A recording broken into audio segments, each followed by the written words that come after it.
1.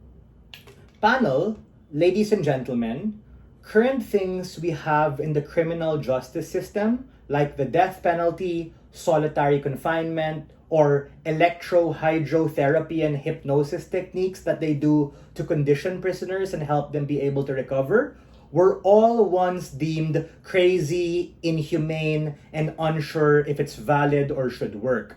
The evolution of processes happened through a multifaceted vetting process to be able to improve and optimize the CPM or Cognitive Prison Model in order to, over time, make it safe, optimized, and proportional to be able to keep innovating and adjusting through iteration. The trade-off we're going to make coming from closing government is that it's not going to be a perfect process. There's a lot of birth pains, just like any kind of system, but over the long run, we're going to be able to tweak and implement and understand what to do better in order to balance the idea of retribution and at the same time safety. Because on closing government, we're not insane, right? We're not saying we should torture all of these particular people, but in terms of being able to create a choice to be able to help the prisoner, the prison, and society, this should be a valid alternative. The path to victory of closing government is simple.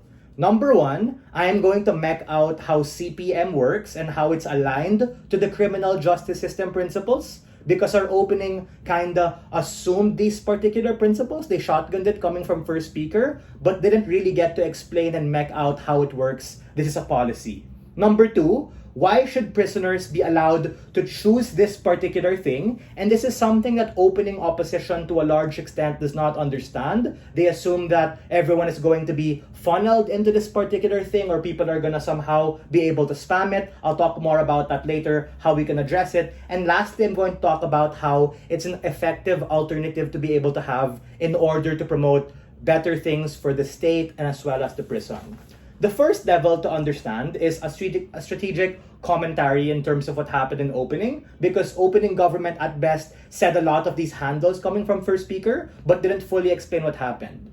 A is that it's not just about proportionality in and of itself, but about how it should be proportional, punitive punishment. That is to say that the visceral experience of trauma of CPM is proportional to the severity of their transgression.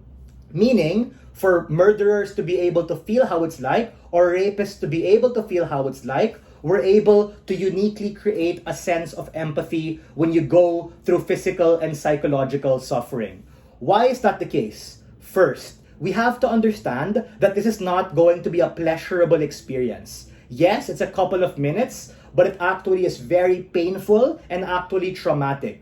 The link between being able to face physical pain and emotional pain, even if there's no direct physical harm, as the info slide dictates, is to be able to show these people what they have done to a particular person. Opening opposition is correct and says that, there might be some people who enjoy that stuff. They might get turned on from feeling the pain, and as a consequence, it doesn't punish them. It gives them some sort of cathartic release.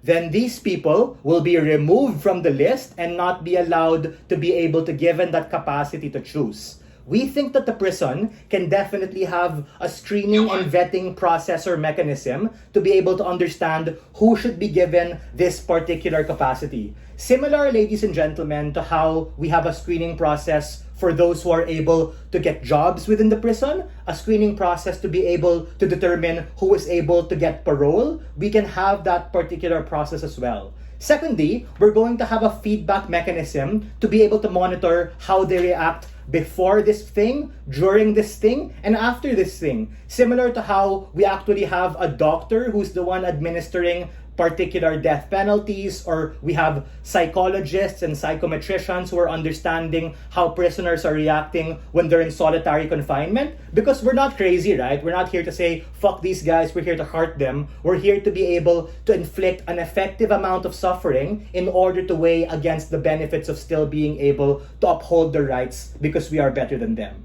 We believe that opening opposition, I'll take you in a bit, man. Opening opposition talks about like a perverse incentive structure, but we think that there are certain deterrents to be able to filter these particular individuals. In the worst case that, oh no, someone who gets like a boner from watching this thing or experiencing it goes into it, then we can see how it's like and be like, oh, we made a mistake. This guy should not be allowed to do it anymore. But opening opposition also has to pick a frame, right? Because they, on one hand, say, it doesn't do anything. People will spam it, they'll commit crime and go into it. But at the same time, the response to Gov's case is that it's going to be so traumatic and bad. So respond to that, my friend. Go for it. Opening.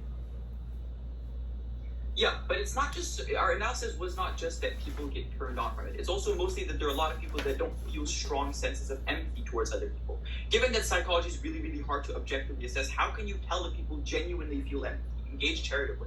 In terms of being able to understand and feel empathy, we have certain sets of like interviews and even exams to be able to determine what they've done. And we recognize, there are gonna people who might be able to lie and stuff, but the long and short of that is that these people are still going to feel that amount of suffering and amount of pain. And we think that the fact that that becomes a traumatic experience, that becomes a point in which we're able to get at least a marginal benefit of, oh my gosh, I might not want to commit crime again because I'm worried about having to get sent up in the locker. Meaning, they might not choose it and opt in a second time, but in the worst case that they're a repeat offender, they're going to be sent back to the locker and they're going to have like solitary confinement, the death penalty, or the full range of that particular emotion. And that's me taking the worst case if it gets messed up. Really quickly, the second idea of rehabilitation and deterrence. We think that in status quo, there are many measures to be able to get rehabilitation. Even after prisoners leave, you have continuous access to things like counseling to be able to make sure they get therapy, etc. And in terms of deterrent, because opposition says that, some people might be able to spam these particular things, we still need to understand that yes, we're not entirely sure to what extent people can be empathetic because that's the worst case of it, but at least we're able to get a delta that we've never done before in order to be able to try this particular thing and be able to explore and see the range of what happens. At least marginally, we're able to get some discovery and scientific understanding of what might happen, and we can optimize as a consequence of that. We are very proud to stand inside government.